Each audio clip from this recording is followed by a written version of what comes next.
أعوذ بالله من الشيطان الرجيم. الحمد لله الذي هدانا لهذا وما كنا لنهتدي لولا أن هدانا الله ثم أصلي وأسلم على المبعوث رحمة للعالمين محمد بن عبد الله وعلى آله وصحبه ومن تمسك بسنته إلى يوم الدين أما بعد. Assalamualaikum warahmatullahi wabarakatuh. Ang iyo muling mga kapatid ko sa Islam ay nagpapatuloy sa talakayin pang Ramadan at ang talakayin ito ay ika-24 na ang pamagat ng talakayin ito ay ang pagsasaliksik ng kaalaman at kahigtan nito at pagkaobligado nito. Alamin natin mga kapatid ko sa pananampalatayang Islam na ang Islam o ating relihiyon ay relihiyon ng kaalaman. Nagsabi ang kataas-taasan sa propeta sallallahu alaihi wasallam, ang una niyang revelasyon o unang talata o unang kabanata na kanyang ibinaba, Bismillahirrahmanirrahim, Iqra' bismi rabbikal ladhi khalaq, khalaqal insana min 'alaq, Iqra' wa rabbukal akramul ladhi 'allama bil kalam, 'allamal insana ma lam ya'lam. Aya 1 hanggang 5 ng Surah Al-Alaq. Bumasa ka sa pangalan ng iyong Panginoon na lumikha sa tao ng namuong dugo o sa pamamagitan ng namuong dugo. Bumasa ka sapagkat ang iyong Panginoon ay mapagbigay, na nagturo sa tao sa pamamagitan ng panulat at nagturo sa tao ng bagay na hindi niya nalalaman. Alhamdulillah, purihin si Allah subhanahu wa ta'ala sapagkat sa pagmamahal niya sa atin, ibinigay niya ang kanyang away, binigay niya ang kanyang propeta sa atin upang malaman din natin ang bagay na ito. Unang-unang tanong, sino ang ating Panginoon? Ano ang pangalan ng ating Panginoon? Nagsabi siya, Innani anallahu la ilaha illa ana fa'budni wa aqimis salata li dhikri, doon sa Surah Taha, aya 14. Katotohanan, ako si Allah, walang ibang Diyos kundi ako, sambahin ninyo ako. At itayo ang madalas na pagdarasal bilang pag-aalala at pagpasasalamat ninyo sa akin. Ito ang makita natin mga kapatid. Ipinakilala sa atin ng kataas-taasan kung sino siya. At nagsabi pa siya, Fa'alam annahu la ilaha illallah wastaghfir lidambik walil mu'minina wal mu'minat. Aya 19 ng Surah Muhammad. Alamin mo, sabi ng kataas-taasan kay Propeta Muhammad sallallahu alaihi wasallam, na walang ibang Diyos na dapat sambahin kundi si Allah, at humingi ka ng kapatawaran para sa iyong mga kasalanan at para sa mga mananampalatayang kalalakihan at mga kababaihan. Purihin si Allah subhanahu wa ta'ala mga kapatid. Ang pagpapasalamat at pagpuri ay babalik natin sa Kanya lamang sapagkat ibinigay niya sa atin ang kaalaman na siya lamang yung dapat nating sambahin at kilalaning Diyos na tagapaglalang. Nagsabi ang sugo sallallahu alaihi wasallam sa pagiging obligado ng paghahanap natin o pagsasaliksik ng kaalaman na inulat ito ni Al-Baihaqi, Talabul ilm faridatun ala kulli muslim aw kama qala an-nabi sallallahu alaihi wasallam. O kung paano sinabi ng propeta, sumakanya ang kapayapaan, ang pagsasaliksik ng kaalaman ay obligado sa mga Muslim, sa bawat isa. Mapapansin natin mga kapatid na obligado tayong mag-aral hinggil sa kaalaman, pangrelihiyon. Hindi tayo inobliga ng sugo, sumakanya ang kapayapaan na mag-aral sa ibang aral, ngunit inobliga tayo na mag-aral hinggil sa ating relihiyon. Nagsabi ang kataas-taasan hinggil sa kahigtan ng pagiging maalam sa relihiyon. Yarfa'illahu alladhina amanu minkum walladhina utul ilma darajat. Sa Surah Al-Mujadila ng aya 11, itataas ni Allah subhanahu wa ta'ala ang ilan sa inyo na mayroong kaalaman sa matataas na mga antas.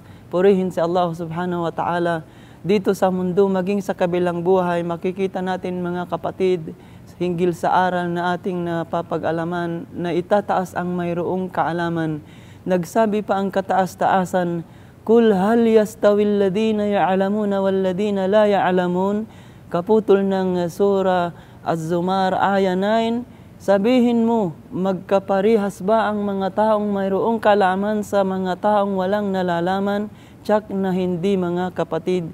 Kaya mag-aral tayo, saliksikin natin ang mas malalim, huwag tayong mag-stick o manatili lamang sa kung anong mayroon na tayo ngayon, sapagkat ang kaalaman ay hindi ito mauubos pag-aaralan.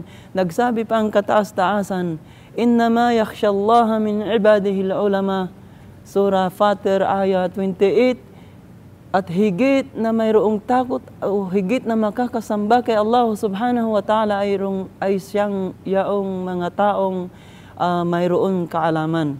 Makikita rin natin, mga kapatid, ayon sa sinabi ng Sugo sallallahu alaihi wasallam na inulat ni Abu Huraira, ayon kay Abu Huraira na isinalaysay ni Muslim, Man salaka tariqan yaltamisu fihi ilman sahalallahu lahu tariqan ilal jannah. O kama qala Nabi sallallahu alaihi wasallam, sino man ang lumuwas o maghanap ng kaalaman ay ibibigay sa kanya ni Allah subhanahu wa ta'ala at pagagaanin sa kanya ang pagpasok niya sa paraiso.